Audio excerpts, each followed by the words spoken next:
ले जाओ इस नकारा बुड्ढे को और मुक्त कर दो इसे जीवन से। इंसानी जान की वहाँ कोई कीमत नहीं थी। राजा बिंदुसार भी चुपचाप देख रहे थे, लेकिन कोई ऐसा भी था जिसकी नसें ये जुल्म देखकर गुस्से से फड़क रही थीं। लेकिन वो खुद बेड़ियों में बंधा हुआ था और वो था एक मजबूर गुलाम। तू बड़ा फड़फड़ा रहा है। मेहरबान कदरदान, लीजिए हाजिर है अगला गुलाम सुंदर नगर से। देखिए इसे, मजबूत, ताकतवर, शुरुआती बोली 50 स्वर्ण मुद्राएं। एक वही था जिसकी आंखों में दया भी थी और गुस्सा भी। ये बाकियों से अलग था। फटे पुराने कपड़े, कमजोर सा शरीर, भारी जंजीरों में जकड़ा हुआ, सिर झुका हुआ, चेहरा धूल और गंदगी से ढका हुआ। लेकिन फिर भी उसके चलने में एक अजीब सा तेज था, एक गर्मी थी जो छुपाई नहीं छुप रही थी। ये तो बहुत कमजोर है, इस पर कोई बोली नहीं लगाऊंगी इसे तो। लेकिन तभी एक गरजती हुई आवाज गूंजी, 10,000 स्वर्ण मुद्राएं, मैं इसे खरीदता हूँ। पूरी भीड़ चौंक गई। सबने पीछे मुड़कर देखा। खुद राजा बिंदुसार, सप्त सिंधु के राजा, एक कमजोर से गुलाम को 10,000 स्वर्ण मुद्राओं में खरीद रहे थे, जिसकी कीमत मात्र 50 सोने के सिक्के थी। महाराज बिंदुसार, आप इस सड़क छाप गुलाम को 10,000 स्वर्ण। लेकिन राजा बिंदुसार ने और बोली लगा दी, 20,000 स्वर्ण मुद्राएं, अंतिम बोली, ये गुलाम मेरा है। इसके बाद सन्नाटा छा गया और गुलाम बिक गया। राजा बिंदुसार उसके पास गए और गुलाम ने धीरे से सिर उठाया और पहली बार उसका चेहरा दिखा। आंखों में गहरा दर्द, लेकिन चेहरे पर एक अजीब सा नूर। राजा बिंदुसार ने उसके कंधे पर हाथ रखा और फिर एक ऐसी बात कही जिसकी कल्पना भी कोई नहीं कर सकता था, तुम मेरे दामाद बनोगे। वो गुलाम चौंक गया। पूरी भीड़ में सन्नाटा पसर गया। क्या कहा राजा बिंदुसार ने? एक गुलाम? उनका दामाद?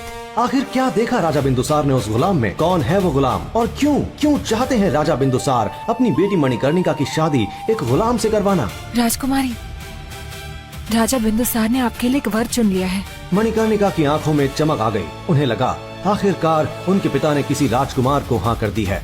उन्होंने खुशी से पूछा, सच्ची? कौन है वो राजकुमार? लेकिन दासी ने जो कहा वो सुनकर मणिकर्णिका की खुशी धुएं में बदल गई, मानो उसकी पूरी दुनिया ही हिल गई हो।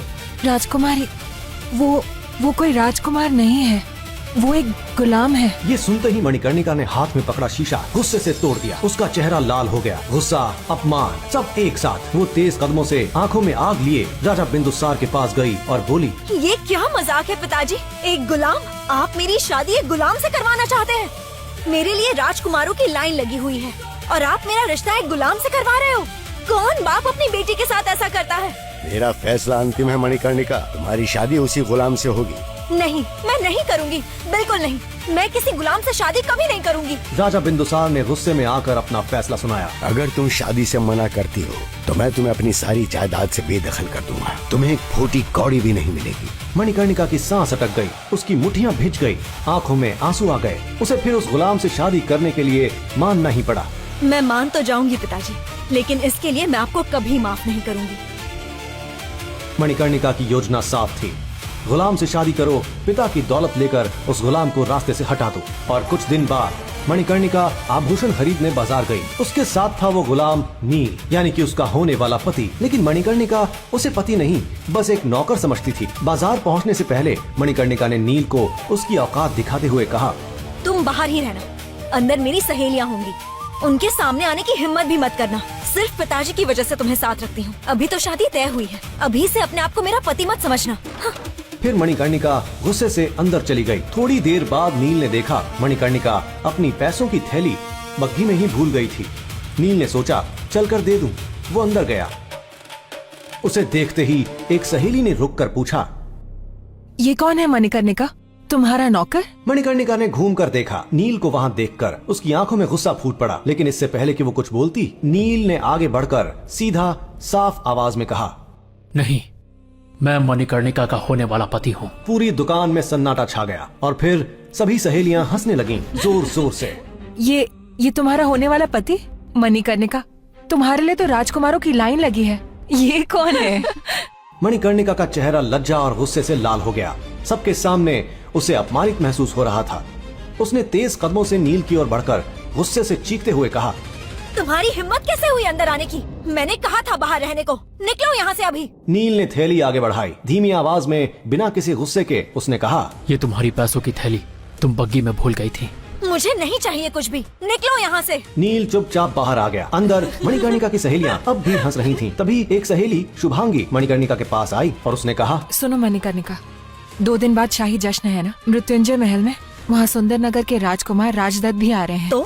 तो तुम उनकी मदद से इस गुलाम को रास्ते से हटा सकती हो। राजदत्त वैसे भी तुमसे शादी करना चाहते हैं। मैं उनसे बात करूंगी, तुम बस इस नील को वहाँ ले आना।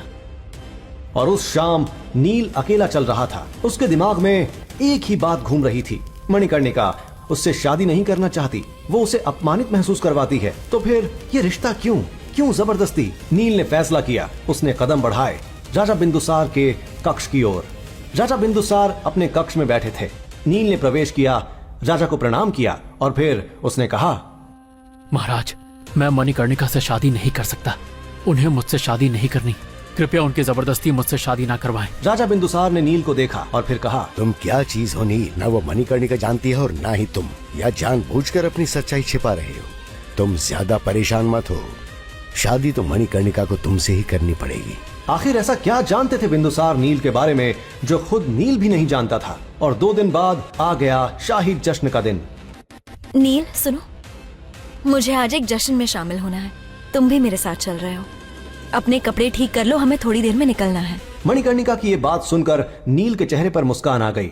उसे लगा कि मणिकर्णिका आखिर उसके रिश्ते को स्वीकार करने की कोशिश कर रही थी। लेकिन जैसे ही मणिकर्णिका ने उसे बताया कि वो जश्न के लिए महामृत्युंजय महल जा रही है, तो ये सुनकर नील के चेहरे की हवाएं उड़ गईं और वो बोल पड़ा, क्या महामृत्युंजय महल? राजकुमारी, मैं वहाँ नहीं जाऊंगा और ना ही आपको जाने दूंगा। नील की ये बात सुनकर मणिकर्णिका का दिमाग खराब हो गया और वो चिल्ला पड़ी, नील, तुम पागल हो गए हो क्या, जो मुझे आदेश देने चले हो?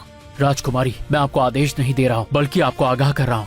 वो महल एक रहस्यमयी श्रापित जगह है और वहाँ जाना तक निषेध था। जिसने भी इतने सालों के बाद उस जगह पर जश्न रखा है, उसको इसका प्रकोप झेलना पड़ सकता है। मेरा निवेदन है कि आप वहाँ ना जाएं। हमारी शादी अभी हुई नहीं है और अभी से मुझे काबू करने की कोशिश कर रहे हो। और तुम जैसे गुलाम को वहाँ के बारे में इतना सब कुछ कैसे पता? मेरे सामने मनगढ़ंत कहानियाँ बना रहे हो। चलो हट जाओ सामने से, मैं तो अब वहाँ जाकर ही रहूंगी। राजकुमारी, मेरी बात क्यों नहीं समझती आप?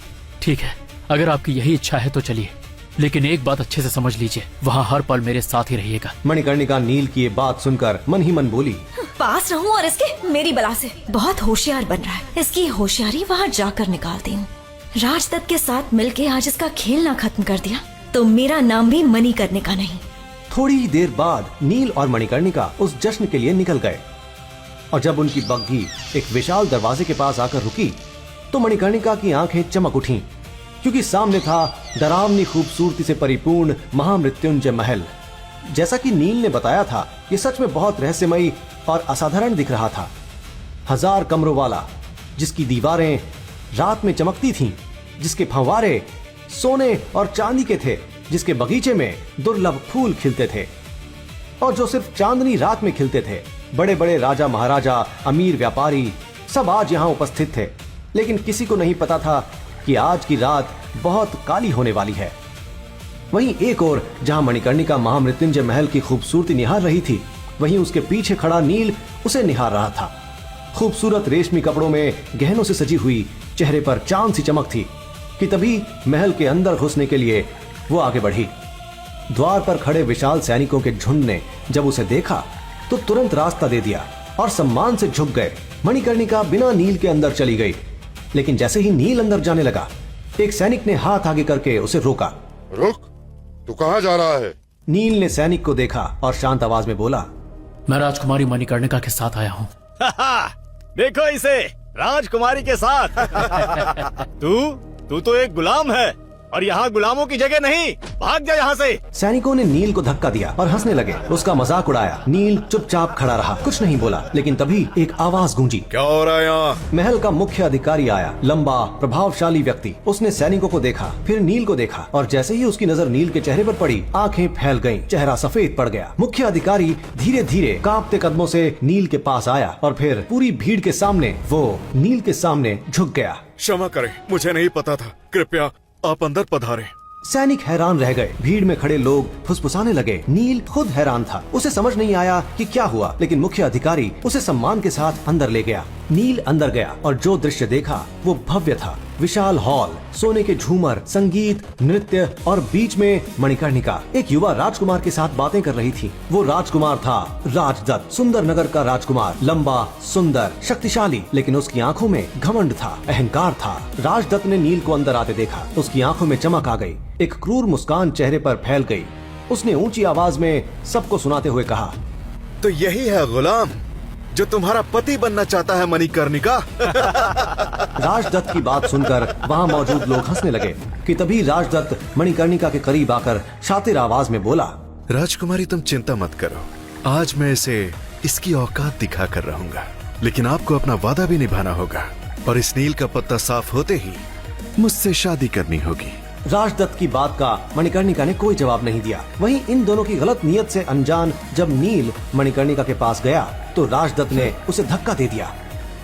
चल हट तुच्छ गुलाम, तेरी जगह मणिकर्णिका के पास खड़े होने की नहीं, बल्कि तेरी औकात इस जश्न में पोछा लगाने की है, समझा? इतना बोलकर राजदत्त ने शरबत का गिलास उठाया और उसमें से जमीन पर शरबत गिरा दिया और नील को साफ करने के लिए इशारा किया। वहीं नील की नजर मणिकर्णिका की तरफ थी। वो इस उम्मीद में था कि शायद मणिकर्णिका उसके पक्ष में कुछ तो बोलेगी, लेकिन तभी मणिकर्णिका चिल्लाई, मुझे क्या घूर घूर कर देख रहे हो गुलाम नील? शांति से साफ करो ये गंदगी, वरना मुझसे शादी करने का सपना भूल जाओ। नील गुस्से में मुट्ठी बंद कर लेता है, क्योंकि उसके पास कोई चारा भी तो नहीं था। बिंदुसार के वादे के हिसाब से उसे मणिकर्णिका से शादी करनी ही पड़ेगी। वहीं वो मणिकर्णिका को भी नाराज नहीं करना चाह रहा था, इसीलिए तो सारी शर्म छोड़कर फर्श की सफाई करने के लिए नीचे झुका। लेकिन तभी ये क्या मौसम बदलने लगा, आंधी चलने लगी, वातावरण बदलने लगा और न जाने कहां से महामृत्युंजय महल के बने फंवारे को तोड़कर एक पंचमुखी कालिया नाग प्रकट हो गया, जिसे देखकर सब भागने लगे। भागो भागो, कालिया नाग आ गया। मैंने पहले ही बोला था ये जगह श्रापित है, लेकिन तुम लोगों को यही जश्न मनाना था, तो देखो अब क्या हो गया।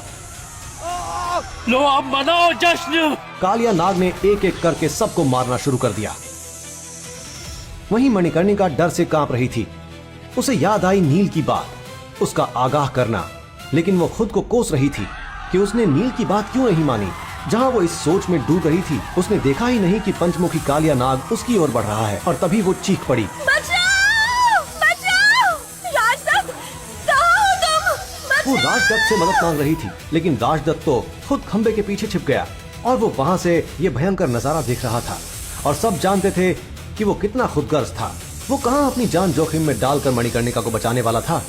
लेकिन तभी जब कालिया नाग मणिकर्णिका पर वार करने ही वाला था, वहां नील आ गया। नील? और नाग के सामने डट कर खड़ा हो गया।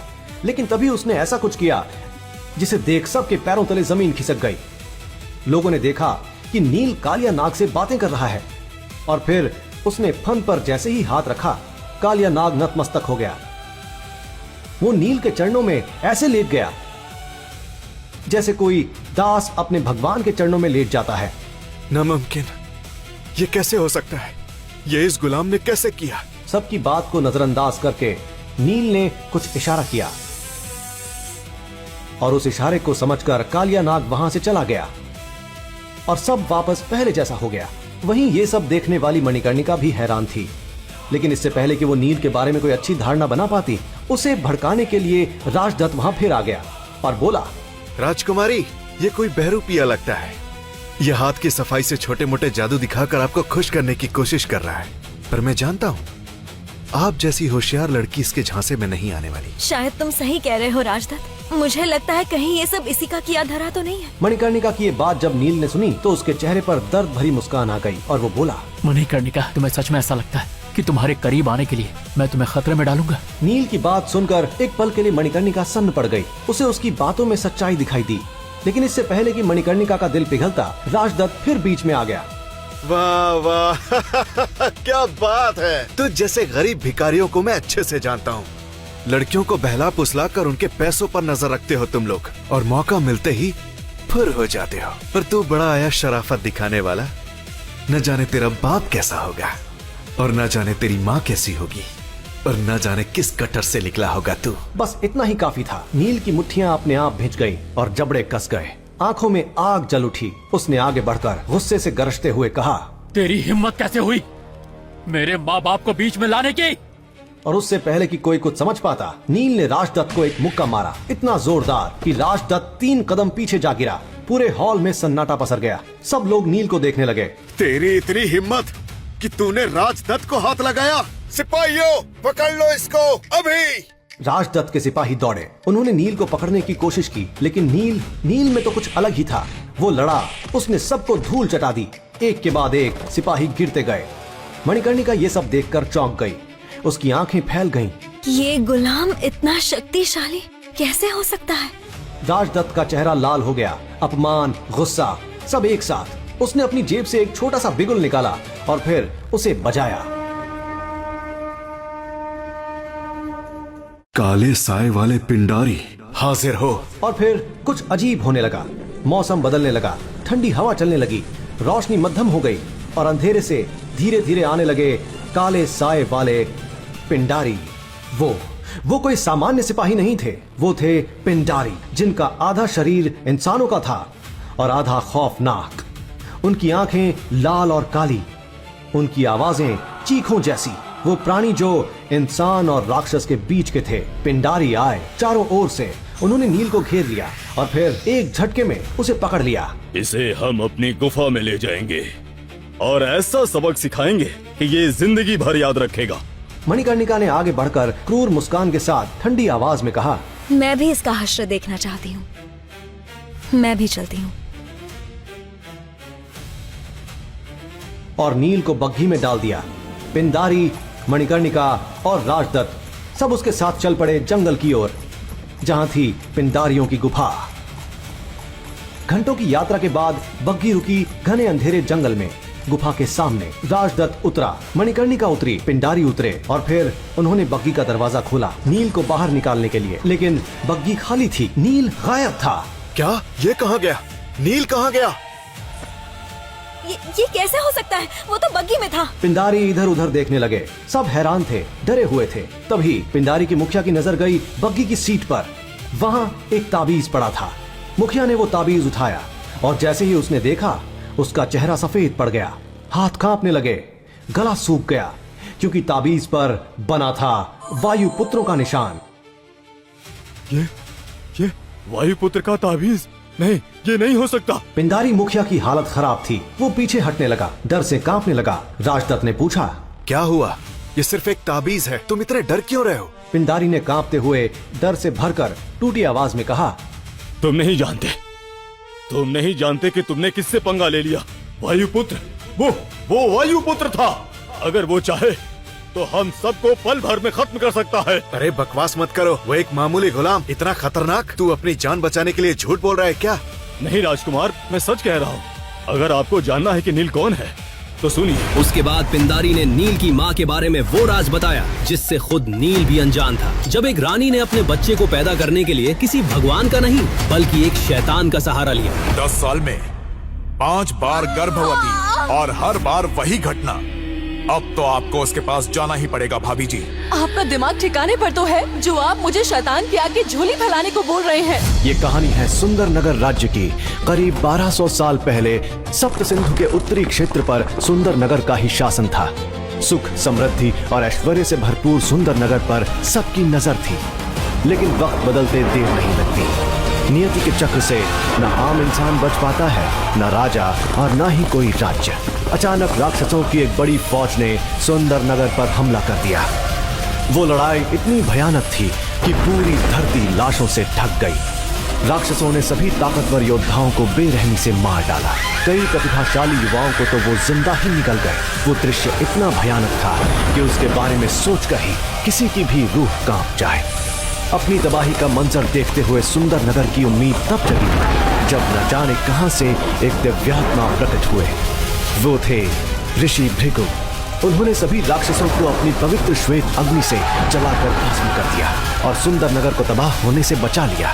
उसके बाद भृगु ऋषि ने राज परिवार के वर्तमान राजा को 2 दिव्य औषधीय गोलियां और जीवन के सूत्र नामक एक पुस्तक देते हुए कहा, हे राजन, इस पुस्तक में दिव्य शक्तियों के सूत्र हैं। इस पुस्तक की रहस्यमयी दिव्य शक्तियों को जागृत करने वाला व्यक्ति संपूर्ण मानव जाति का कल्याण करेगा।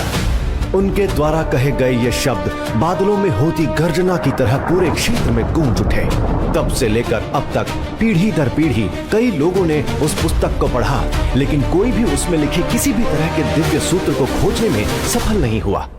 फिर कई सालों बाद वायुपुत्र के परिवार के वंशज वीरेंद्र वायुपुत्र ने महाराज बनकर सुंदर नगर की बागडोर संभाली और अपनी निष्ठा और ईमानदारी के साथ उसे उत्थान की ओर ले चले। परंतु उनके धूर्त भाइयों को महाराज वीरेंद्र वायुपुत्र की तरक्की रास नहीं आ रही थी। महाराज वीरेंद्र के पराक्रम के सामने उनके सौतेले भाई यजुवेंद्र और नागेंद्र दोनों फीके पड़ जाते थे। महाराज अपनी प्रजा का खूब ख्याल रखते थे और प्रजा भी उन्हें बेहद पसंद करती थी। महाराज सुंदर नगर की प्रतिष्ठा को वापस ऊंचाइयों पर ले जाने की हर मुमकिन कोशिश कर रहे थे। यहाँ तक कि पास के शक्तिशाली श्यामल साम्राज्य के सम्राट बिंदुसार भी महाराज वीरेंद्र से रिश्ता गहरा करने के लिए राजी हो गए थे, जिसके चलते उन्होंने अपने परिवार की किसी एक बेटी की शादी सुंदर नगर के युवराज से करने का वचन दिया था। लेकिन साथ ही महाराज वीरेंद्र के खिलाफ पनप रहा था एक षड्यंत्र।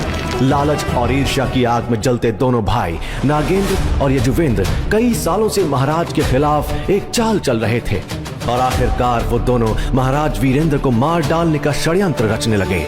महाराज वीरेंद्र का बेटा युवराज नील वायुपुत्र बहुत ही प्रतापी बच्चा था और उसके पैदा होने पर संत महात्मा द्वारा ये कहा गया था कि ये लड़का एक दिन पूरे राज्य का उद्धारक बनेगा। हमारे शरीर में 7 सबसे महत्वपूर्ण चक्र होते हैं। एक एक करके चक्रों की शक्ति को जागृत करके इंसान महान योद्धा बन सकता है। मात्र 13 वर्ष की आयु में नील वायुपुत्र अपने पहले और सबसे मुश्किल चक्र यानी मूलाधार चक्र के शिखर पर पहुंच गया था। सुंदर नगर में भी उत्सव का माहौल था। राजमहल में युवराज नील भागते हुए बड़े से कमरे का दरवाजा खोलकर अंदर आता है। तभी उसे कक्ष के कोने में एक बड़ी सी कुर्सी दिखाई दी जिस पर कोई बैठा था, लेकिन उसकी तरफ पीठ होने के कारण वो कुर्सी पर बैठे व्यक्ति का चेहरा नहीं देख पा रहा था। कुर्सी पर बैठे व्यक्ति का चेहरा देखते ही नील की नन्ही आंखों में खौफ उतर आया। उसकी आंखें फटी की फटी रह गईं और वो जोर से चिल्लाया, पिताश्री! पिताश्री! महाराज वीरेंद्र के मुंह से खून की धार बह रही थी और उनका चेहरा पूरी तरह से नीला पड़ चुका था। ऐसा लग रहा था जैसे महाराज को घातक जहर दिया गया हो। नील, मेरे बच्चे, तुम आ गए। आपको क्या हुआ है पिताश्री? मैंने तुम्हें एक किताब दी थी, क्या तुमने उसे पूरी तरह से समझ लिया है? हम इस बारे में बाद में भी बात कर सकते हैं, पहले हमें वैद्य जी के पास चलना चाहिए। उसके लिए बहुत देर हो चुकी है बेटा। नील, याद रखना, तुम हमारी आखिरी उम्मीद हो बेटा। इससे पहले कि वो अपनी बात पूरी कर पाते, अचानक उनके शरीर ने प्राण छोड़ दिए। छोड़ो मुझे, मैंने कुछ नहीं किया। मुझे नहीं मालूम पिताश्री को किसने मारा। उसकी इस बात पर यजुवेंद्र जोर जोर से ठहाका लगाकर हंसने लगा। दिल तो करता है कि तुझे अभी जान से मरवा डालूं, लेकिन कितना मासूम है तू। मैंने क्या गुनाह किया है? मैंने कुछ नहीं किया है। चाचा जी, पिताश्री को वैद्य जी के पास ले चलिए ना, शायद वो इन्हें ठीक कर देंगे। नील यजुवेंद्र के आगे गिड़गिड़ाने लगा। इस पर यजुवेंद्र ने बोला, तेरा गुनाह ये है कि तू एक गद्दार का बेटा है। तेरा बाप तो मर चुका है, इसलिए अब उसके गुनाहों की सजा तू भुगतेगा। तू एक कैदी का जीवन बिताएगा। रोज तेरी इतनी पिटाई होगी कि तू रोज हमसे मरने की भीख मांगेगा। तभी पीछे खड़ा नागेंद्र एक तिरछी मुस्कान के साथ कहता है, अगर तेरी बहन नीलिमा सप्त सिंधु आश्रम ना गई होती तो उसे मैं खुद अपने हाथों से सजा देता। कुछ सालों बाद नील वायुपुत्र को एक गुलाम का जीवन बिताते हुए 3 साल गुजर गए। ये 3 साल नील के लिए बेहद दर्दनाक थे, क्योंकि उसके चाचा और वर्तमान महाराज के आदेश के अनुसार नील को एक प्रशिक्षण सहायक बना दिया गया था। मुख्य रूप से प्रशिक्षण सहायक मौत की सजा पाए हुए वो कैदी थे जिन्हें शिष्यों के हाथों पिटने के लिए रखा गया था। सभी शिष्य अपनी तकनीकों और शक्तियों का परीक्षण इन सहायकों पर ही करते थे, यहाँ तक कि उन्हें पलटवार करने की भी अनुमति नहीं थी। इनमें से कितने ही गुलाम हर साल मर जाते थे या फिर अपंग हो जाते थे। नील पिछले 3 सालों से प्रशिक्षण सहायक बनकर लगातार मार खा रहा था। नील वायुपुत्र ने इन 3 वर्षों में इतने हमले, अपमान और पीड़ा झेली थी कि जिन्हें गिना भी नहीं जा सकता। उसने अब इसे ही अपनी नियति मानकर जीना सीख लिया था। आज का अभ्यास यहीं समाप्त होता है। अब सभी लोग एक एक सहायक चुन लें। वास्तविक मानव शरीर पर प्रहार करने से आप मानव शरीर की हड्डियों की संरचना और कमजोरियों से परिचित हो जाएंगे। सबने अपना अपना सहायक चुन लिया। जल्द ही सभी गुलामों की दर्द भरी चीखें प्रशिक्षण स्थल में गूंजने लगी। कई शिष्यों ने बारी बारी नील को चुना, क्योंकि पूर्व युवराज को पीटना उन सभी के लिए किसी उपलब्धि से कम नहीं था। इस दौरान नील शांत रहा और भावहीन चेहरे के साथ अपने शरीर के महत्वपूर्ण हिस्सों को बचाने पर ध्यान केंद्रित करता रहा। इस अपमान और पीड़ा को झेलना वो सीख चुका था। उसने बस इस बात से संतोष कर लिया था कि कम से कम उसकी बहन नीलिमा वायुपुत्र इस सबसे दूर सप्त सिंधु आश्रम में सुरक्षित है। आखिर बात क्या है भाई साहब? नील वायुपुत्र अब 13 साल का बच्चा नहीं है, वो बड़ा हो रहा है और उम्र के साथ उसकी शारीरिक शक्ति भी बढ़ेगी। अब हमें उसका कुछ करना होगा। आप इस बात से परेशान हैं क्या? वो एक गुलाम है। वो पिछले 3 साल से इतनी मार खा चुका है कि उसके शरीर में लड़ने की शक्ति होना तो दूर, उसके शरीर में आत्मा को पकड़ रखने की भी शक्ति नहीं होगी। आप बेफिक्र रहिए। और नीलिमा, वो सप्त सिंधु आश्रम में महायोद्धा बनने की कगार पर होगी। जब उसे पता चलेगा कि उसका भाई हमारी कैद में है, तो वो उसको बचाने की कोशिश नहीं करेगी। आपको क्या लगता है मैंने इस बारे में नहीं सोचा होगा? आप निश्चिंत रहिए, नीलिमा का भी इंतजाम हो चुका है। युवराज आ गए। प्रशिक्षण स्थल पर मौजूद शिष्यों ने अपना अभ्यास रोक दिया और उस युवक की चापलूसी करने में लग गए। युवराज, आखिरकार आप साधना से बाहर आ गए। आप काफी ऊर्जावान और तरोताजा दिख रहे हैं। लगता है आपने खुद को काफी मजबूत बना लिया है। हमारे युवराज बहुत प्रतिभाशाली है। ये हमारे सुंदर नगर की शान है। मुझे यकीन है कि इन्होंने अपना स्वाधिष्ठान चक्र जागृत कर लिया है और वीर योद्धा बन गए हैं। नील की नजर रेशमी कपड़े पहने उस लड़के पर पड़ी तो उसके भीतर क्रोध की एक ज्वाला भड़क उठी। ये तथाकथित युवराज देवदत्त वायुपुत्र है, जो नील के पिता के सौतेले भाई नागेंद्र का सबसे बड़ा बेटा है और नील की ही उम्र का है। नील को गुलाम बनाए जाने के बाद देवदत्त वायुपुत्र को नील की जगह सुंदर नगर का युवराज बना दिया गया था। कुछ समय से देवदत्त वायुपुत्र अपनी साधना पर ध्यान देने के लिए एकांत में चला गया था, इसलिए कई दिनों से वो कहीं दिखाई नहीं दे रहा था। देवदत्त को महसूस हुआ कि कोई पैनी नजर से उसे देख रहा है। वो अपने चेहरे पर एक मुस्कान लेकर नील के पास आया और उसका मजाक उड़ाते हुए बोला, इतने लंबे समय के बाद भी तुम्हें जीवित देखकर मुझे आश्चर्य हो रहा है। सच कहा, मैं अभी तक मरा नहीं। नील, क्या तुम जानते हो कि मैं एकांतवास में क्यों गया था? नील ने कोई जवाब नहीं दिया। देवदत्त ने अपनी बाजुओं पर हाथ फेरते हुए बड़ी हैरत के साथ कहा, भृगु ऋषि द्वारा भेंट की हुई गोली वास्तव में असाधारण है। उसमें मौजूद दिव्य ऊर्जा ने मेरे शरीर को पूरी तरह से शुद्ध कर दिया, जिससे मुझे ऐसा महसूस हो रहा है मानो मेरा पुनर्जन्म हो गया है। उसकी सहायता से मैंने अपने दूसरे कुंडलिनी चक्र की शक्ति को जागृत कर लिया है। अभी तो मेरे शरीर में उसकी 80% ऊर्जा बाकी है। उसकी पूरी ऊर्जा इस्तेमाल करने के बाद मैं बहुत ही जल्द विशुद्ध चक्र जागृत करके महावीर योद्धा बन जाऊंगा। जब नील ने ये बात सुनी कि जो गोलियां उसकी होनी चाहिए थीं, वो इस गधे को मिल गई हैं, तो वो गुस्से में कांपते हुए बोला, देवदत्त, तुम्हारी ऐसा करने की हिम्मत कैसे हुई? क्या तुम्हारे मन में हमारे पूर्वजों के लिए कोई सम्मान नहीं है? तुम्हारी मुझसे सवाल करने की कोई औकात नहीं है। अब मैं स्वाधिष्ठान चक्र तक पहुंच गया हूँ। अब मैं किसी बलिष्ठ सांड को भी हरा सकता हूँ। तुम तो बस एक कमजोर गुलाम हो। अगर मैं चाहूँ तो तुम्हें आसानी से कुचल सकता हूँ। हाँ, और एक बात, मैंने सुना है कि मेरी प्रतिभाशाली चचेरी बहन को सप्त सिंधु आश्रम में परेशानी हो रही है। उसे काली पहाड़ी पर कैद कर लिया गया। नीलिमा को कैद कर दिया गया है? ये सोचकर ही नील का दिल दहल गया। नीलिमा वायुपुत्र सुंदर नगर की एकमात्र उम्मीद, यहाँ तक कि वो नील से भी अधिक प्रतिभाशाली थी। जब वो सिर्फ 12 साल की थी, तब उसकी अविश्वसनीय प्रतिभा को देखते हुए उसे सप्त सिंधु आश्रम में एक आंतरिक शिष्य के रूप में स्वीकार किया गया था। सुंदर नगर की इस काल कोठरी में और नहीं रुक सकता। और समस्या ये है कि मैंने अभी तक केवल मूलाधार चक्र ही जागृत किया है। इतनी सी शक्ति के साथ सप्त सिंधु आश्रम को तो भूल ही जाओ, मैं तो इस सुंदर नगर से बाहर भी नहीं जा सकता। मैं कमजोर हूँ, मैं अभी भी बहुत कमजोर हूँ। उस बड़ी पुरानी किताब में दिव्य सूत्रों का एक पूरा गुच्छा है, लेकिन ये मेरे लिए किसी काम की नहीं है। इसे पढ़ने से मुझे क्या फायदा है?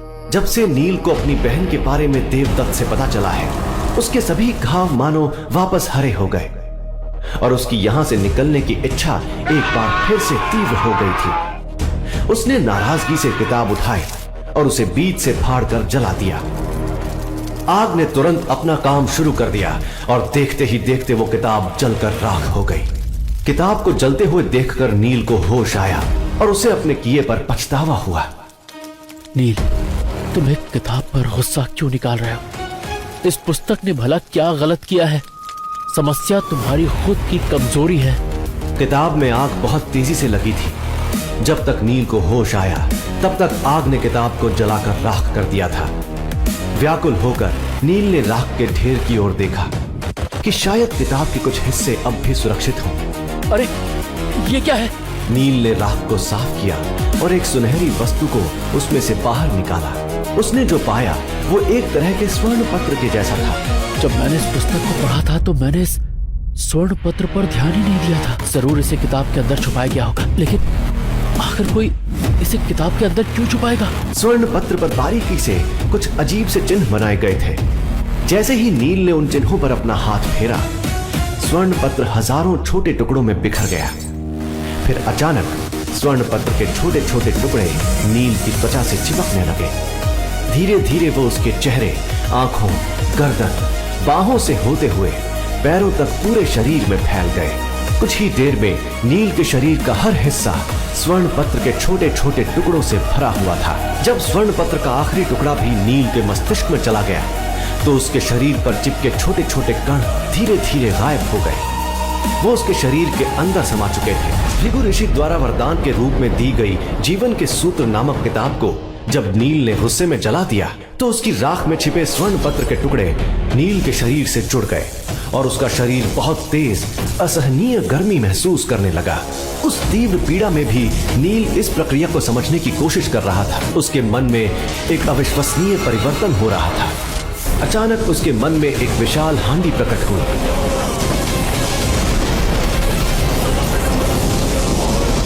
जिस पर नवनाग हांडी लिखा हुआ था। हांडी के चारों ओर नागों की 8 मूर्तियां बनी हुई थीं। प्रत्येक दिव्य नाग की मूर्ति अलग रंग की थी, लाल, काली, सफेद इत्यादि। जहां 8 दिव्य नागों की आंखें बंद थीं, वहीं पर 9वां नीले रंग का नाग दिव्य लग रहा था। उसके 7 फन थे, लेकिन बाकियों से अलग उसकी आंखें खुली हुई थीं। उन आंखों को देखकर नील को किसी महान शक्ति का आभास हो रहा था। उसके शरीर पर जल्द ही बहुत सी दरारें दिखाई देने लगीं। तभी उस नीले दिव्य नाग के मुंह से एक फुफकार सुनाई दी और वो विशाल हांडी घूमने लगी। हांडी के अंदर से आग की लपटें निकलने लगी। वो आग की लपटें शुद्ध सफेद रंग की थी। उन्हें देखकर एक पवित्रता का आभास हो रहा था। नील ने खुद से कहा, क्या ये पवित्र श्वेत अग्नि है? आखिर ऐसा क्या कहा पिंडारी ने? कौन है नील और वो अपनी सच्चाई सबसे क्यों छुपा रहा है? क्यों कालिया नाग नील के सामने नतमस्तक हो गया था? क्या राजा बिंदुसार को पता है नील की सच्चाई?